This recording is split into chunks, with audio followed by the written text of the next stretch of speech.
Hi, I'm Marissa Frosch from Amphibian Press, and welcome to the second episode of our podcast. Today we're talking to Amy Spitzfaden, author of Untold and her new short story, Storybook. Hi, Amy. Just tell us a little bit about yourself. Hi, Marissa. Thank you for having me. I published my first novel, Untold, in 2014, and I actually won that publishing contract with First World Publishing as part of a contest. It was a really good moment for me, and it kind of launched me into the publishing world, and I'm super grateful for that. And kind of since then, I've just tried to use that momentum to keep going with writing, and here we are today. That's great to have your debut novel win a contest. How did that feel? It felt complicated. It was definitely a good moment. I think maybe the best moment was actually when I found out that I had been accepted into the top 6, because the way it worked was people submitted novels, I think excerpts of novels to the contest, and only 6 of them were chosen to be in the finals, where then it would be decided by Facebook votes. And I had a competitor, who will remain nameless, who did not want me to win, did not think I deserved to win, and did his darndest to try to just mess up the whole thing and really ruin the process for me. And I came in with a total of more votes than he did. However, due to margin of error, we co-won. So that didn't feel great, but I tried not to focus on that and tried not to make it about winning or the contest, and just the fact that actually, my dream of becoming a published author was coming true. And that part felt amazing. Yeah, just being published the first time is pretty cool. So yeah, definitely. So let's take a step back and just talk about how you got into writing in the first place. Okay, well, I think I've always liked to write. My family is very sort of literary and reading focused.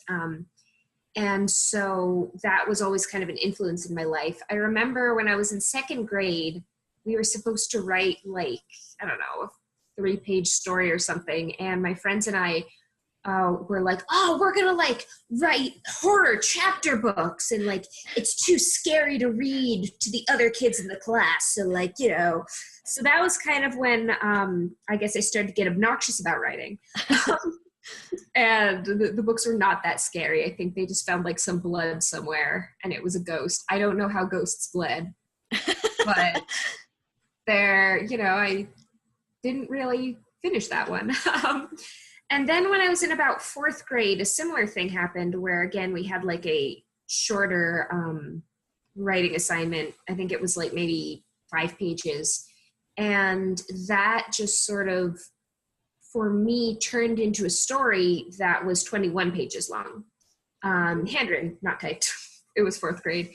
And my teacher at the time, I remember her name was Mrs. White, and she was really supportive of that. And she said she went home and read it to her husband, and that encouragement kind of made me feel I might be kind of good at this. I'm wow, that's pretty cool. And that, I remember, sort of her encouragement kind of sparked me into writing, and it sparked me into kind of continuing to do that, because I'd always liked to do it, but that I just really remember that moment as kind of being I realized it's kind of something special to me in that sense. And it was just really the moment I needed to begin my...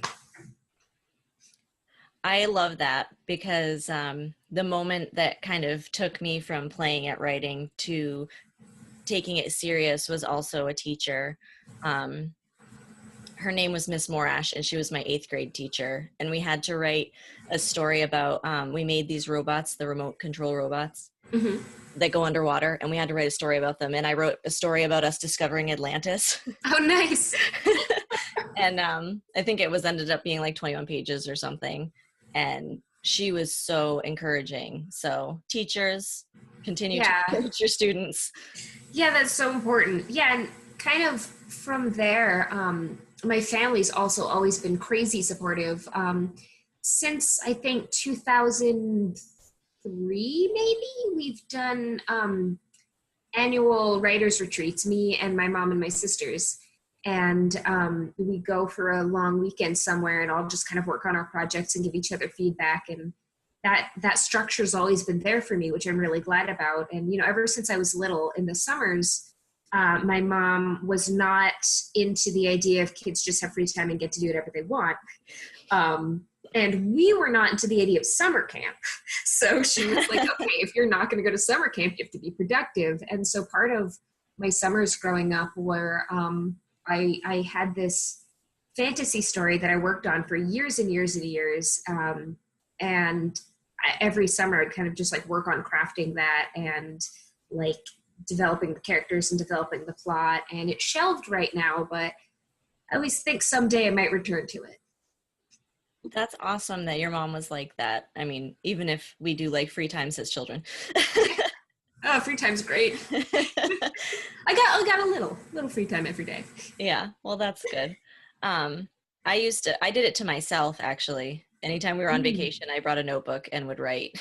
That's awesome. So it's so cool to be self-motivated like that. Oh yeah, if I could find it again. Yeah, only. That's the struggle. So as you said, you've been published since 2014. What's your favorite thing about being an author? I have to say, just seeing the book on my shelf with my name on it is so cool. It might actually, no, I don't think that's my favorite part, but that's like the Insta, like, wow, I still have it. I'm like, that's a book. And the local bookshop, the Toadstool, carries my book, and every time I go in, I just like find it on the shelves and like I'm with my friends. I'm like, look, that's me. That's my name. I did this. I wrote this whole thing. But probably my favorite part about being a published author is when people read my book and it affects them and they say like, oh, this made me so sad, or oh, I love this, or like just kind of having them connect to the emotions, because you spend so much of your time and energy writing these books and like you're pouring yourself and your own emotions into it. And it's such a solitary thing. You're just like sitting at your computer sobbing, writing a scene that's breaking your heart. No one else in the world has read it. And like, but it's not only that character, it's like the whole world is yours. And then when other people get in on that world and have the same effect, you're like, I know. It's almost like watching a TV show when you're like, I'm so glad you understand this. I got to talk about it with somebody, but it's like something so personal that you created, and that's just incredible. Mm-hmm. Let's talk about your new short story that just came out, Storybook. Can you tell us a little bit about it? So the premise of Storybook is there is a young woman who gets her dream job with a small publishing company. And the first author that they onboard, the first author that they onboard for her to work with, they've had a lot of other authors, is a college friend that never quite turned college sweetheart. And they always had that potential, but it didn't quite happen when they were in college together.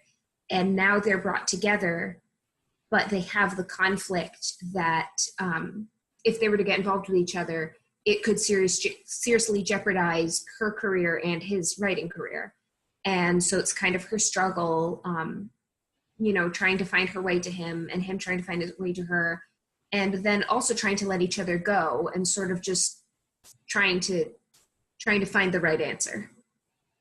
So this story, when I read it, it totally does. It rips your heart out. Like it really does, in a good way. But it was really powerful for a short story, and I really enjoyed it. I'm glad. Thank you. We don't want to talk about it too much because it's a short story and we don't want to spoil it, but it's good. Read it. There'll be a link in the description, and you will be able to read it in Surrender to Passion by Amphibian Press, out late this summer, hopefully, I think.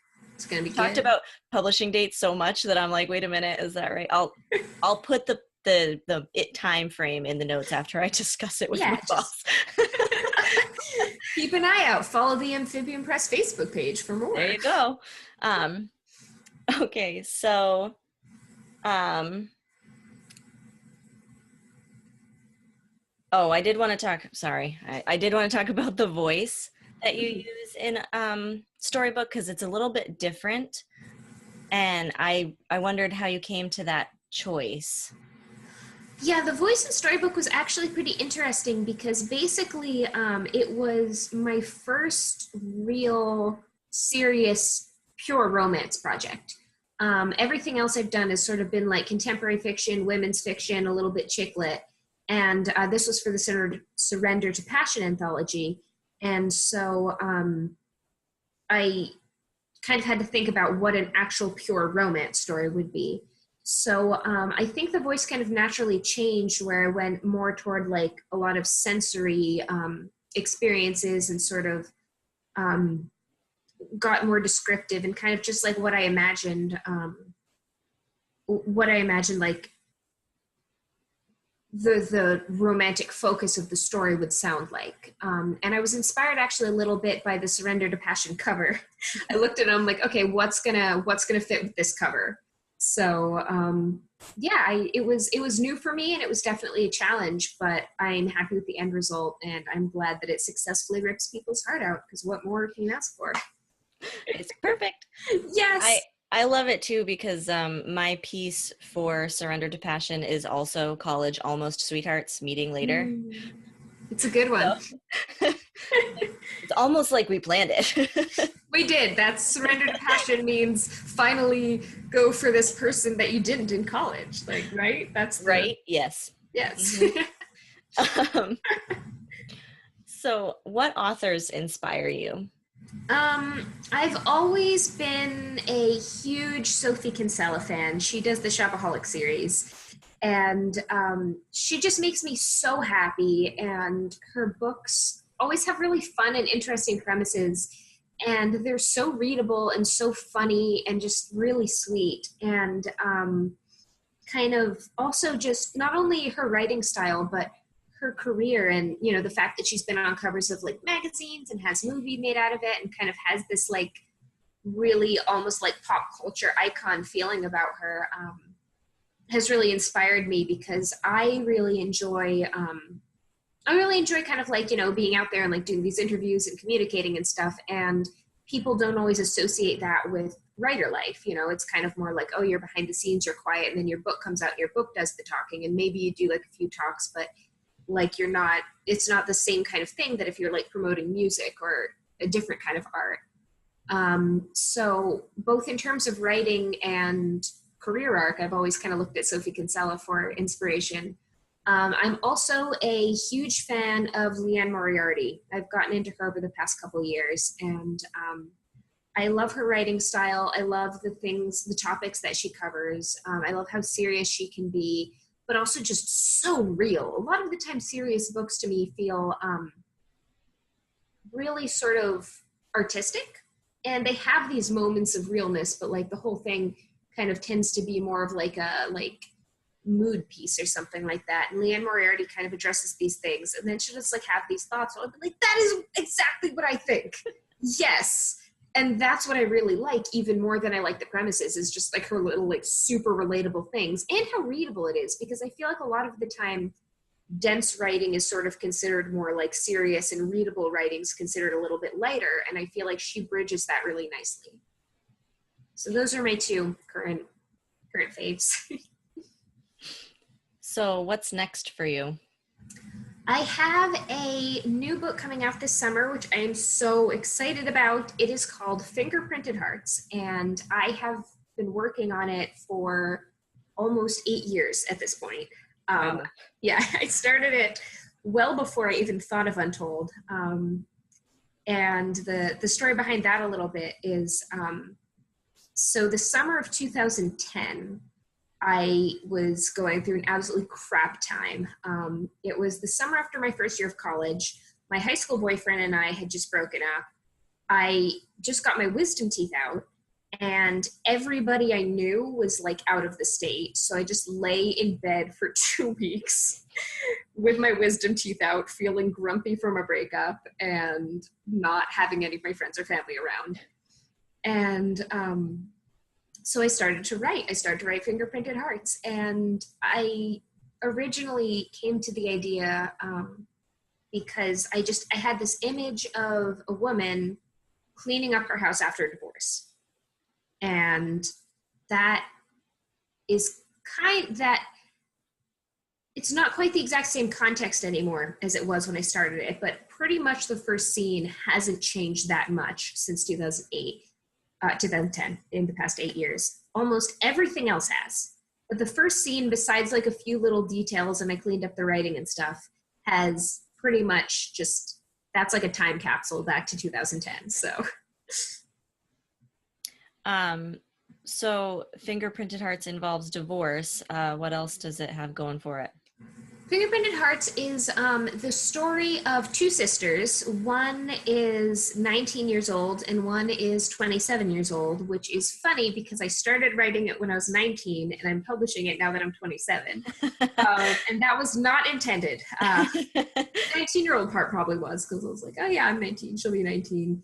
And 27 just sounded like such a lofty age when I was an adult age. Yeah, she had it together. And so it's the two sisters, and the older sister, Fawn, went through divorce a couple years ago. And after the divorce, when she was kind of getting her life back on track, she started working at a bakery. And the bakery started to really mean a lot to her. The people who worked at the bakery, specifically one person, started to mean a lot to her. I won't get into it, but... and now the bakery's kind of starting to struggle financially. And so part of the first scene is that Fawn's younger sister, Penny, calls her up and is like, Fawn, I don't have any money. Can I work at your bakery? And so it starts off that they are working together at the bakery, and Penny gets them a chance to make a wedding cake for a reality TV star. But she just gets them the chance. And the reality TV star is, let's just say, she is an interesting client to work for, and a lot of fun and ridiculous and incredibly painful things come out of working on trying to get a cake that this reality TV star likes. And there's also romance for both the sisters in their own ways with their different paths. The younger sister is kind of struggling with trying to figure out what she wants from a relationship that's kind of getting stale. And it's kind of interesting because the two sister storylines are sort of the two elements that I felt the most after my breakup with my high school boyfriend, which was, with Fawn, the older one, there is the absolute betrayal you feel when you feel like you really committed to somebody and really planned a future and really thought that you could trust them, and things might have not been perfect, but you thought that you were together. And then they decide no, and they might decide they like somebody else better. And so hers was sort of me exploring that feeling of betrayal. Mm-hmm. And Penny's story was me sort of exploring, okay, but what if you actually are losing interest? What if you did make this commitment and it's not what you thought it would be, or it's not what it used to be? Should you work through it? Should you let go? What are the elements there? And so, you kind of have, you have two pieces of my own little personal history at that point. And it was really fun to write. It was really good catharsis back then. And then I stopped writing it for a while, and then I picked it up again. And by then it wasn't catharsis for me anymore. It was an interesting story that I wanted to explore. And so I'm really pleased with it. That's a really cool idea, the blending of the two kinds of breakups, because you kind of get to see it from almost both sides, from the side of the person who decided they didn't want to stick it out, and the side of the person who felt like you were going to stick it out forever. Yeah. I mean, I don't want to say necessarily that Penny does decide to break up with her person, but it's definitely an issue she is going to have to figure out and address in the book. Mm-hmm. So was it just that you started writing Untold that you put Fingerprinted Hearts down, or was there more of a reason that you put it down for so long? At first I put it down, so I finished my first full draft of Fingerprinted Hearts, which is the first full draft of any novel that I'd ever completed, for NaNoWriMo 2010, National Novel Writing Month, where you have the challenge to write a 50,000 word manuscript in 1 month. And for anybody who's done NaNoWriMo, usually you do not want to look at that book again. You've had to word vomit so much. And I was just kind of like, okay, I do want to finish this. I do feel like this could be something, but I'm not in a headspace to edit it right now. And I'm just going to need to let this one sit. And so then, I get into my second and third years of college also, which kind of gets complicated, but kind of right around the time where I was coming back to school, 2010 fall, I started dating the guy who is now my husband. And I guess I'm kind of a cliche because my romantic life does give me a lot of inspiration. And that's where I got the story idea for Untold, because there was this feeling of, it was so right. And we'd known each other for a full year before we started dating, but we hadn't really known each other. We kind of had like mutual friends and both kind of thought the other one was attractive, but nothing really. I mean, I was with my ex most of that time.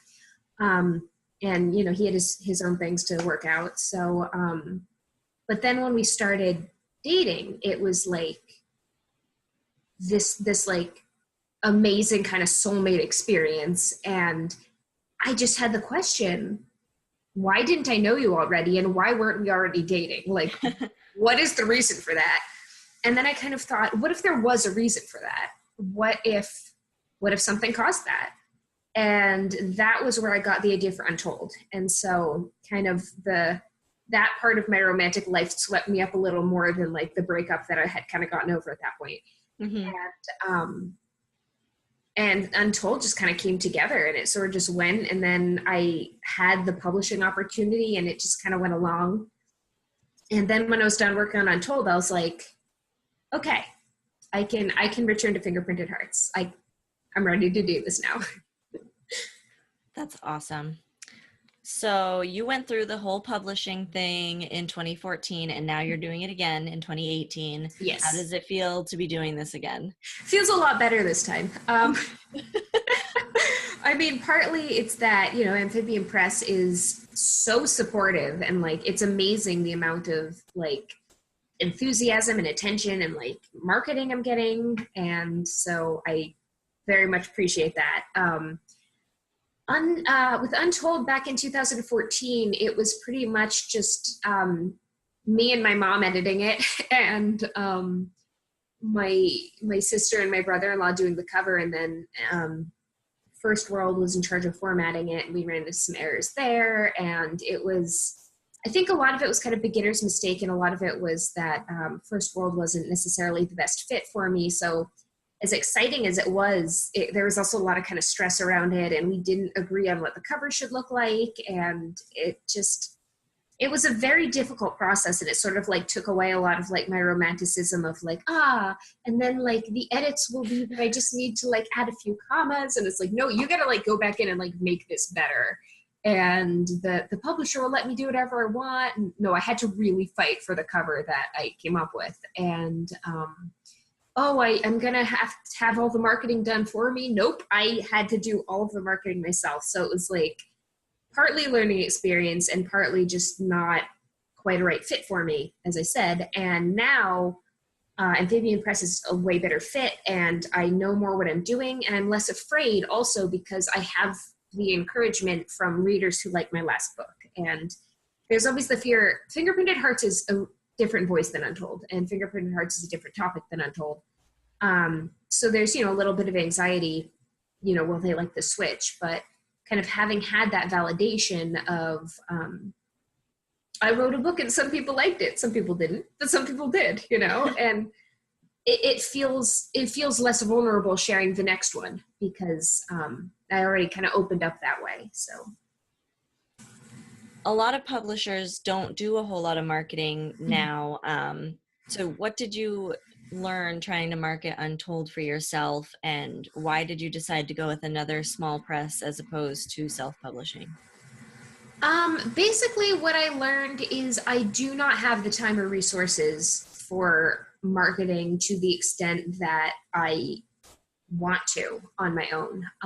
I have a full-time job, and in terms of even just creative energy, much less time trying to come up with marketing plans, implement marketing plans, write a new book, and do a full-time job. It was just too much for me, and I couldn't do it. I don't have the budget right now to pay somebody else to do it for me, and I don't have the time. I could come up with these kind of good ideas, and then it would kind of work, but it takes a long time to build up a base. It takes up a lot of energy to build up, people who are going to listen, a Facebook page, an audience, and I'm still working on that. I'm still working on my social media, trying to connect with people, and a lot of these other kind of interesting promotional things. But it was too much. So that's why I am really, really happy with Amphibian Press's willingness to help me market. And it's another reason why I stay away from self-publishing, is because then I would also have to format it and find a printer, and I don't even know what's all in self-publishing, but it just kind of, you have to build it all from the ground up, and I am not in a place where I can do that, and I'm not in a place where I want to do that, and I'd rather just write my books and then show up on these interviews when I'm asked, and that feels great to me. Full disclosure, I'm Amphibian Press's marketing person. Yeah, and she's the best. And all praise Marissa. Thank you. But that's one of the reasons that I started this podcast, was because I want to help authors market their work, including self-published authors. At Amphibian Press, we definitely want to publish books, but we also want to empower authors. So that's kind of why I asked, because it was partly towards our mission to find out more about this. Works well. So Amy, do you have a website that people can find you at? Yes, it's amyspitzfaden.com. And we'll have that in the show notes.